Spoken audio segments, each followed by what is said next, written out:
Rebel star Prabhas, director Sandeep Reddy Vanga కాంబినేషన్లో రూపుదిద్దుకుంటున్న అత్యంత ప్రతిష్టాత్మక పాన్ ఇండియా చిత్రం స్పిరిట్. అర్జున్ రెడ్డి యానిమల్ చిత్రాల తర్వాత సందీప్ తెరకెక్కిస్తున్న సినిమా కావడం, పైగా ప్రభాస్ కాప్ రోల్లో కనిపిస్తుండటంతో ఈ ప్రాజెక్ట్ పై ప్రపంచవ్యాప్తంగా భారీ అంచనాలు నెలకొన్నాయి. అయితే తాజాగా కేజేక్యూ సినిమా టీంతో జరిపిన ఇంటర్వ్యూలో దర్శకుడు సందీప్ రెడ్డి వంగ స్పిరిట్ షూటింగ్ కి సంబంధించిన కీలక విశేషాలను పంచుకున్నారు.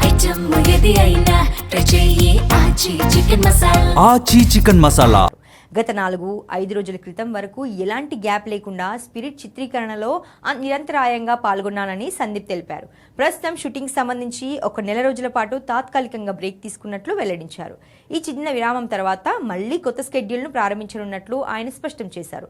సినిమా పనులు చాలా అద్భుతంగా జరుగుతున్నాయని, ప్రేక్షకులు ఎంత ఎగ్జైట్మెంట్తో ఈ విజువల్ వండర్ కోసం ఎదురు చూస్తున్నారో మేకర్స్గా తాము కూడా అంతే ఉత్సాహంతో పనిచేస్తున్నామని పేర్కొన్నారు. ఈ చిన్న బ్రేక్ తర్వాత సందీప్ రెడ్డి వంగ ఆయన టీం మరింత ఊపుతో స్పిరిట్ తదుపరి సుదీర్ఘ స్కెడ్యూల్ను పూర్తి చేయడానికి రెడీ అవుతున్నారు. వచ్చే ఏడాది మార్చి 5న స్పిరిట్ రిలీజ్ కానుండగా ఒరిజినల్ లొకేషన్లో జెట్ స్పీడ్లో షూటింగ్ చేస్తున్నారు. ఈ సినిమాలో ప్రభాస్ సరసన తృప్తి డిమ్రీ హీరోయిన్ గా నటిస్తుండగా వివేక్ ఒబెరాయ్ విలన్ గా నటిస్తున్నాడు. మరి స్పిరిట్ ఎలా ఉంటుందో చూడాలి.